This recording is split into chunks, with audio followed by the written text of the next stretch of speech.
This is a true life story.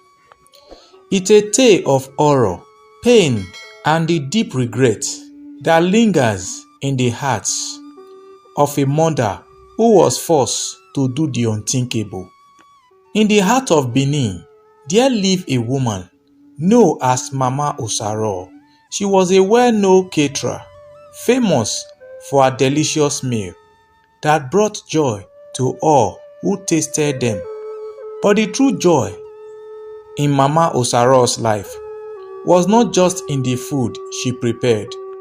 It was in her only son, Osaro. Osaro was a lively boy, full of energy and curiosity. However, wherever Mama Osaro went, Osaro was sure to follow, eager to assist her in any way he could.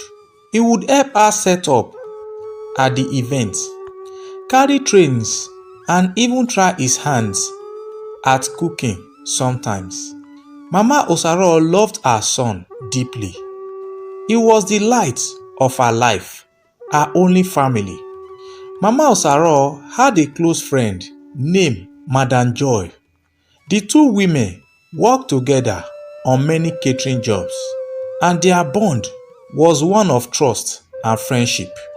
Madam Joy was always there when Mama Osaro needed her, and together they built a reputation. One day, Mama Osaro received call from a strange number. When she answered, a man's voice came through the line. "Hello man, my name is Alhaji Musa. I was told you are a caterer and that you cook very well. I have a job for you, one that involved a huge amount of money." Mama Osaro's heart leaped with excitement. She and Alhaji Musa discussed the details, bargaining over the price until the call ended. Mama Osaro was overjoyed. She immediately called Madam Joy to share the good news, and together they celebrated the big opportunity. Beside her catering work, Mama Osaro also ran a small restaurant in the city where people flocked to taste her delicious meal. Business was going well, and with this new job, things were looking even more brighter. The days turned into weeks, and the final, Alhaji Musa called again. He informed Mama Osaro that her service would be needed the next day. She was thrilled and called Madam Joy to confirm their plans, but Madam Joy gave her disappointing news. She was ill and would not be able to work. The next day arrived, and despite her friend's accents, Mama Osaro was determined to fulfill the job. She decided to take Osaro with her, as he was always eager to help. They left early in the morning, and as they stood by the roadside, a car pulled up. It was Alhaji Musa. "Enter the car, ma," he said with a smile, though there was something unsettling in his eyes. The journey was long, and as they drove deeper into the countryside, Mama Osaro's excitement began to turn into unease. Hours passed, and they were still on the road. The surroundings grew more and more remote, and Mama Osaro's heart started to pound with fear. "Alhaji, are we not there yet?" she asked, trying to keep the tremor out of her voice. "We are almost there," he replied, his tone calm but cold. Finally, they arrived at their destination, a large mansion, but it was isolated, surrounded by thick bushes. As they stepped out of the car, Mama Osaro noticed the men standing around the house. There was something menacing about them, and a deep sense of dread settled in her stomach. Inside the mansion, the sight that greeted them was one of horror. The floor was littered with lifeless bodies, the walls stained with blood. Mama Osaro screamed in shock. But her cry was cut short as Alhaji Musa and his men surrounded her. "Quiet!" Alhaji Musa commanded, his voice sharp and threatening. "This is what you are going to do for me. You will cook and fry these bodies for me and my men." Terror gripped Mama Osaro, but she knew there was no escape. She nodded in obedience. The men dragged the bodies to the kitchen and began cutting the flesh into pieces. Mama Osaro hand trembled as she prepared the pots and the pans. Her mind screaming in disbelief. She cooked and fried the meat. Her tears mixed with the sweat on her brow. The smell of death filled the air. She had no choice but to continue. The men watched her every move. Then the nightmare reached its peak. Alhaji Musa approached her with a chill command. "Your son needs to die. We will eat him just like the others." Mama Osaro fell to her knees, pleading with everything she had. "Please, I beg you, do not hurt my son. He is all I have." But her pleas fell on deaf ears. The man grabbed Osaro, and despite his mother's desperate cries, they slaughtered him before her eyes. They cut his small body into pieces, just as they had done with the others. Mama Osaro was forced to cook and fry her only son. Her heart shattered with every stir of the pot. When the meat was done, they forced her to eat it, forcing the flesh of her beloved son down her throat. Her tears flowed freely, her soul breaking with each bite. A week later, after the horror had ended, they took Mama Osaro deep into the forest and abandoned her there, leaving her to die. But somehow she found the strength to survive. She wandered through the wilderness until she finally made her way back to Benin. Broken, filled with pain and sorrow, Mama Osaro went straight to Madam Joy's house to tell her what had happened, and together they went to the police station to report the crime. The police acted swiftly, but when they reached the mansion, it was empty. There was no body, no sign of the atrocities that had taken place. Mama Osaro sat on a worn-out sofa in Madam Joy's living room, her hand trembling as she held a cup of tea that she could not bring to herself to drink. The events of the past week had shattered her soul, leaving her a share of the woman she had once was. Madam Joy sat beside her, eyes wide with shock, trying to process the horrifying tale that Mama Osaro had just recanted. But how? How could this happen? Madam Joy stammered, her voice barely above a whisper. "Osaro, your own son?" Mama Osaro shook her head slowly, her eyes vacant, as thought she were still trapped in that nightmare. "I do not know," she muttered, her voice cracking. "I just do not know."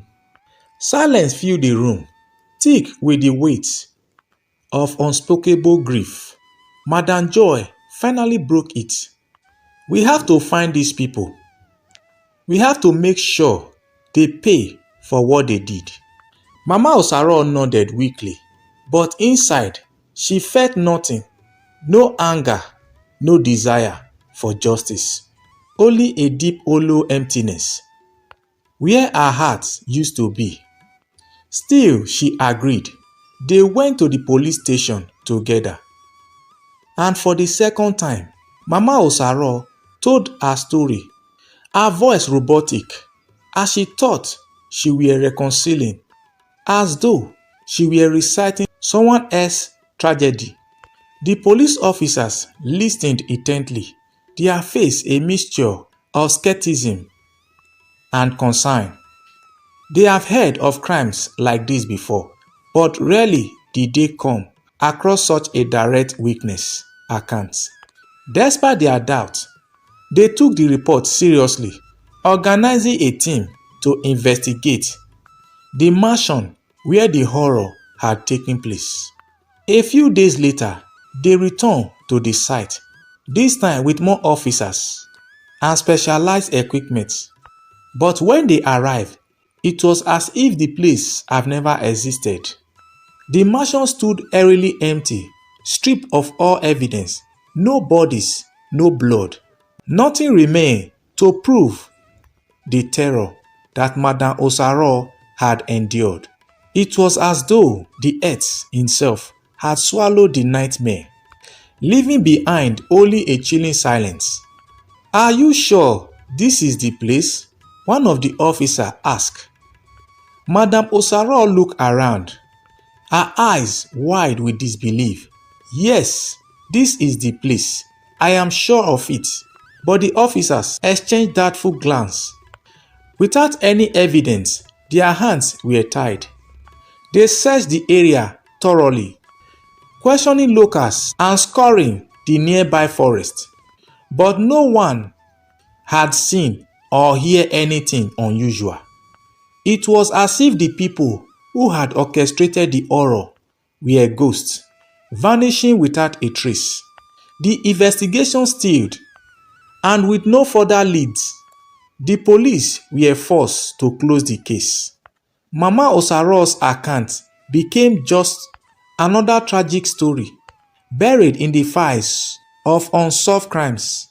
But for Mama Osaro, there was no closure, no end to the torment that consumed her every waking moment. Every time she closed her eyes, she saw Osaro's face, hearing his laughter, and then saw the lifeless butchered body of her only son. The guilt, the pain, the unbearable weight of what she had been forced to do. It was a burden she could never escape. Her once thriving catering business fell apart. The restaurant that had been the pride of Benin now stood empty. The doors locked, the windows boarded up. Mama Osaro could not bear to cook anymore. The sight of food made her sick to her stomach. The joy she has once found in her work had been tainted by the horror she had lived through. Madame Joy visited often, trying to comfort her friend, but there was little she could do. Mama Osaro was a broken woman, haunted by the memories too dark to share. The once vibrant, loving mother had withered into a shadow of her former self, drifting through life with no purpose, no hope. One day, as she sat alone in a dimly light house, staring blankly at the wall, a thought crept into her mind. A thought she had tried to push away for weeks, but could no longer ignore. Why had Madame Joy fallen sick that day? The question gnawed at her, slowly eating away at the thin thread of sanity she had left. Could it have been a coincidence? Or was there something more sinister at play? Mama Osaro shuddered, shaking her head violently. No, it could be. Madame Joy was her friend, her sister in all but blood. She could not have known. But the doubt would not leave her.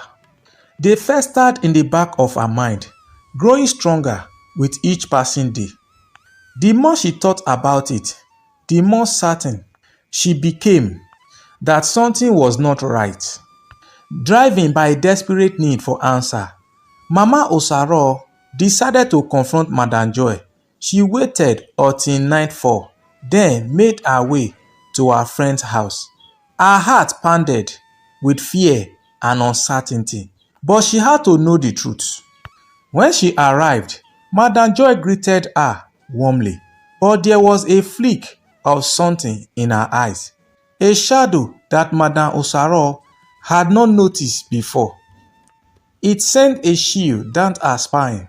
They sat down after a few moments of awkward silence.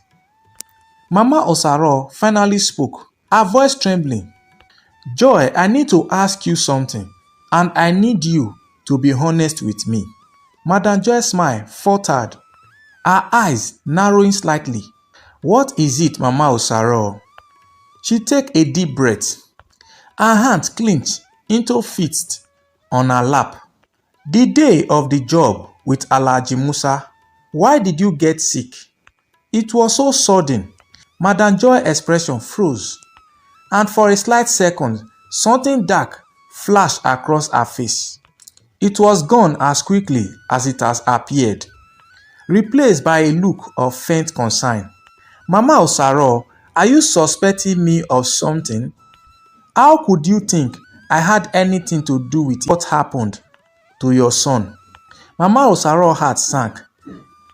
The doubts have taken root, and now, no matter what Madam Joy said, it will not be enough. She could feel the truth hovering just out of reach, a truth too terrifying to face. Please, Joy, just tell me the truth. Did you know anything about this? Did you set me up? Madam Joy's eyes turned cold, her voice dropping to a whisper. Mama Osaro, be careful what you are accusing me of. We have been friends for years. I could never hurt you. But the word sounded hollow, and Mama Osaro knew deep down that something was terribly wrong.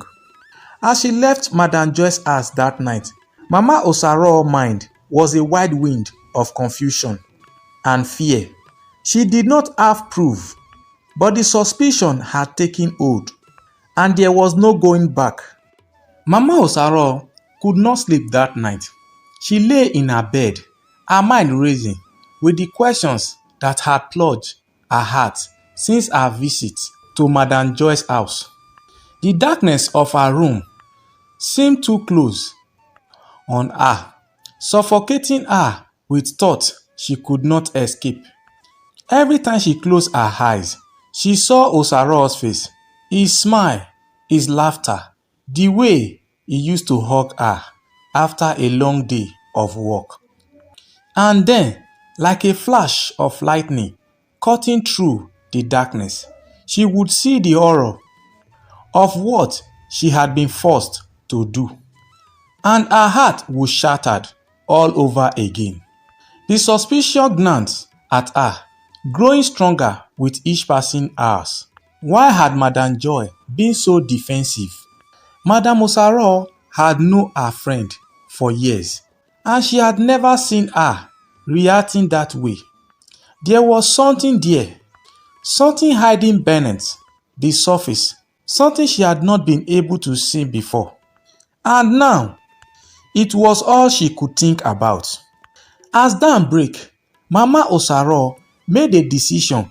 She could not go on like this, living in a state of constant fear and suspicion. She needed to find the truth, no matter how painful it might be.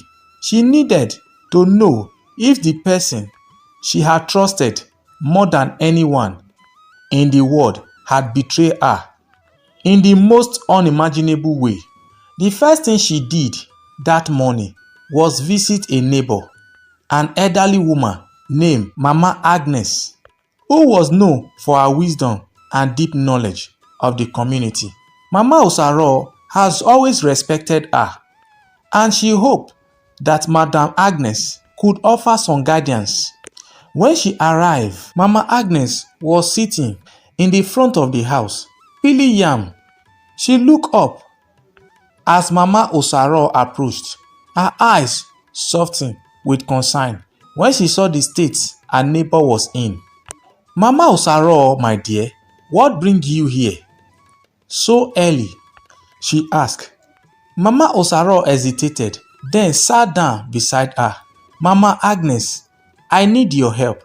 Something terrible had happened, and I do not know who else to turn to. Mama Agnes listened as Mama Osaro recounted the events of the past few weeks. Her expressions remained calm but there was a deep sadness in her eyes as she heard the tale of horror and betrayal. When Mama Osaro finished, she waited, her heart pounding in her chest, desperate for some kind of reassurance. But Mama Agnes did not offer her anything. Instead, she sighed deeply, placing a hand on Mama Osaro's shoulder. "My dear, the world is full of evil, more than we can ever know. And sometimes that evil comes from those closest to us." Mama Osaro's eyes widened in fear. "So you think it's possible that joy?" Mama Agnes nodded slowly. "It is possible, Mama Osaro. You need to be careful. Trust is a dangerous thing when placed in the wrong hands." "But how can I know for sure?" Mama Osaro asked. "How can I find out the truth?" Mama Agnes was silent for a moment. Then she looked at Mama Osaro with a grave expression. "You must watch her, my dear. Pay attention to her actions, her words, and when the time is right, confront her again. But this time, be prepared for whatever you may discover." Mama Osaro nodded, though the thought of confronting Madame Joy again filled her with dread. But she knew she could not live in this limbo of that forever. She had to know the truth. Over the next few days, Mama Osaro kept a close eye on Madame Joy. She watched her friend's every move, not every word, every expression, but Madame Joy remained her usual self, kind, warm, and caring. There was no sign of the coldness she had seen that night, no indication that anything was amiss. Still, the doubt lingered. Then one evening, as Mama Osaro was returning home from a trip to the market, she saw something that made her blood run cold. Madame Joy was standing in the shadows of an alleyway, speaking in hushed tone with a man Mama Osaro did not recognize. But there was something about his posture, his mannerisms, that struck a chord of fear deep within her.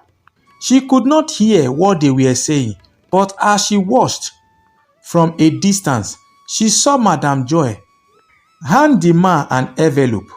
He took it, nodded, and disappeared into the night. Madame Osaro's heart pounded in her chest as she hurried away, not wanting to be seen.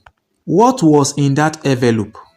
Money, a message, and who was that man? The encounter raised more questions than answers, but one thing was clear: Madame Joy was hiding something. That night, Mama Osaro could not take it anymore. The fear, the suspicion, the pain, it all came crashing down on her like a tidal wave, drowning her in despair. She could not bear the thought that the woman she had called her friend could be involved in anything so evil. But the evidence was there, staring at her in the face. She knew she had to confront Madame Joy again, but this time she needed to be strong enough to face whatever truth lay hidden beneath the surface, no matter how terrifying it may be. The next day, Mama Osaro went to Madame Joy's house, her heart racing as she knocked on the door. When Madame Joy opened it, she greeted Madame Osaro with a warm smile, but Madame Osaro could not return it. The fear and suspicion had taken root, and there was no going back. "Joy, we need to talk," Mama Osaro said, her voice barely above a whisper. Madame Joy's smile faltered, and for a moment there was that same flicker of something dark in her eyes, but she quickly covered it with a look of concern. They sat in the living room, and for a moment neither of them spoke. The tension in the air was thick, almost suffocating. Finally, Mama Osaro took a deep breath and spoke the words. Joy, I saw you last night in the alleyway. Who was that man you were talking to? Madam Joy's eyes widened in surprise, but she quickly recovered her expression, turning cold. Mama Osaro, what are you talking about? I was not in any alleyway last night. You must have been mistaken. But Mama Osaro was not convinced. She had seen the look on Madam Joy's face, the way she had reacted to the question. It was the same look she had seen that night when she had first confronted her. The look of someone hiding a terrible secret. Joy, please, Madam Osaro pleaded, her voice breaking. I need to know the truth. Did you have anything to do with what happened to my son? Were you involved in any way? For a moment, there was only silence. Madam Joy's face was a mask, her eyes cold and unreadable. Then, slowly, she stood up, her expression hardening into something that sent a chill down Mama Osaro's spine. You really think I could do something like that? After all we have been through together, after everything I have done for you. Mama Osaro felt a tears slide down her cheek as she stood up, her legs trembling. I do not want to believe it, Joy, but I cannot shake the feelings. Please, just tell me the truth. Madam Joy's eyes narrowed, and for a moment, Mama Osaro thought she saw something. Fear, regret, or maybe even guilt. But whatever it was gone in an instant. You need to leave, Mama Osaro, Madam Joy said, her voice low and dangerous. Go home and do not come back until you have sorted out your thoughts. Mama Osaro walked home in a gaze, her mind swelling with emotions she could not name. The conversation with Madam Joy had left her more confused, more broken than before. The woman she had once considered as her closest friend had turned into a danger right before her eyes. The street of Benin seemed strange to her now, and she thought everything has changed in the blink of an eye. She felt like she was living in a nightmare, one she could not wake up from. As she reached her home, she paused at the door, her hand trembling as it rested on the doorpost. The memories of Osaro were everywhere, in the tiny shoe by the entrance, the lingering sense of his favorite food in the kitchen. She entered the house, the emptiness pressing in on her like a physical weight. Mama Osaro sank into a chair, burying her face in her hand. She felt lost, alone, and utterly devastated. The guilt of what she had done was eating her alive. She had been forced into a situation no mother should ever face, and now she was left to pick up the pieces of her shattered life. The suspicion of Madam Joy's involvement gnawed at her every time she tried to convince herself that Joy could not have betrayed her, that she was overthinking it all. The memory of that cold distance look in Joy's eyes resurfaced. There was something she was not being told, something dark and sinister. Days turned into weeks, and Mama Osaro found herself sinking deeper into despair. The life she once knew was gone, and with it, any semblance of peace or happiness. She barely eat, barely sleep, and the once vibrant woman, known for her culinary skills, had become a shadow of her former self.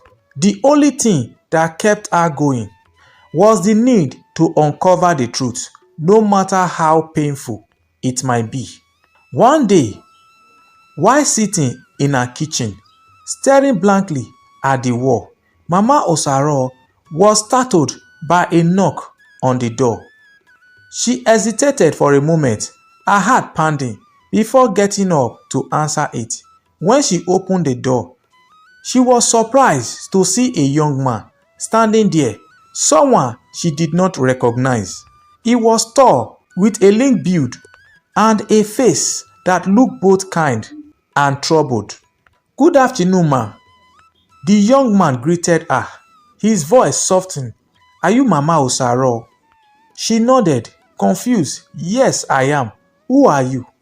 "My name is Samuel," he replied, his gaze dropping to the ground, as thought he was struggling to find the right word. "I was sent by someone who said you might need my help." "Sent by who?" Mama Osaro asked, suspicion creeping into her voice. She had become wary of strangers, very sincere, ever since that fateful day with Alhaji Musa. Samuel took a deep breath. "By someone who knew your son, Osaro. Someone who worked with Madam Joy." Mama Osaro felt her heart skip a beat. "What do you mean? How do you know about my son?" Samuel looked around nervously before stepping closer, lowering his voice. "Please, ma, I cannot explain everything here, but I know what happened to your son, and I know that Madam Joy is not who you think she is." Mama Osaro's breath caught in her throat.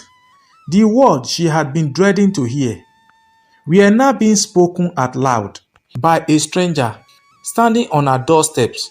She wanted to slam the door on his face, to scream and tell him to leave, but something in her eye stopped her.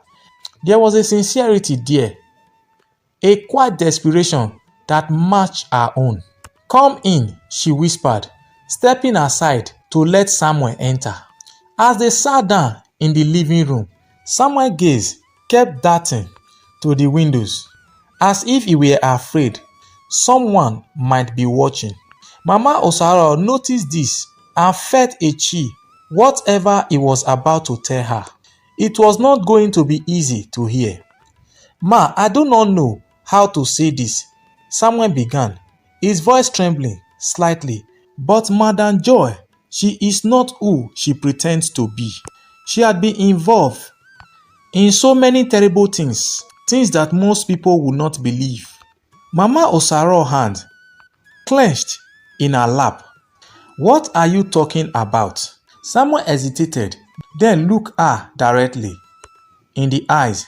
"She's been working with Alhaji Musa for years. They have been luring people into traps, forcing them to do the unspeakable things, and then getting rid of them." The word seems to be spinning around Mama Osaro.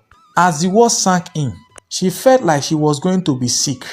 "You mean she was involved in what happened to me and my son, Osaro?" Samuel nodded, his expression pained. "Yes, ma, I am so sorry, but she was. Alhaji Musa and Madam Joy have been running this operation for a long time. They use people like you to do their dirty work. And when it is done, they make sure there is no one left to tell the story." Tears welled up in Mama Osaro's eyes as she listened, her worst fears being confirmed. "But why? Why would she do this to me? We were friends." "I don't know, ma," Samuel replied, his voice thick with emotion. "I do not know what drives people to such evil, but I know that you were just a pain in their game, and I am here to help you if you will let me." Mama Osaro stared at him, the tears spilling over onto her cheeks. She wanted to believe him, to trust that he could help her make sense of the nightmare she was living.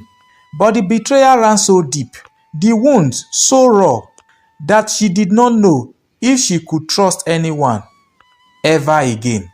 "Why are you doing this?" she asked, her voice barely a whisper. "Why are you helping me?" Samuel looked down. "Because, ma, I know what it's like to lose someone you love, and I know what it's like to be trapped in a situation you cannot escape from. I could not save my own family, but maybe I can help you. Madam Osara's heart ached with the weight of his words. She could see the pain in his eyes, the same pain she felt every day. And in that moment, she realized that they were both victims of the same evil. Okay, she whispered, her voice shaking. I will let you help me, but what do we do now? How do we stop them? Samuel took a deep breath, his expression serious. We gathered evidence, ma. We find a way to expose them for what they are. But we have to be careful. These people are dangerous and they will not hesitate to silence anyone who gets in their way. Mama Osaro nodded, a newfound determination stirring within her for the first time since Osaro's death. She felt a glimmer of hope, a hope that maybe, just maybe, she could bring those responsible to justice. Thanks guys for watching this video. Do not forget to subscribe to this channel to support us, like, share, and do not forget to drop your comment below. And do not forget to tell us the country or the cities you are watching from. Thank you guys, we love you all.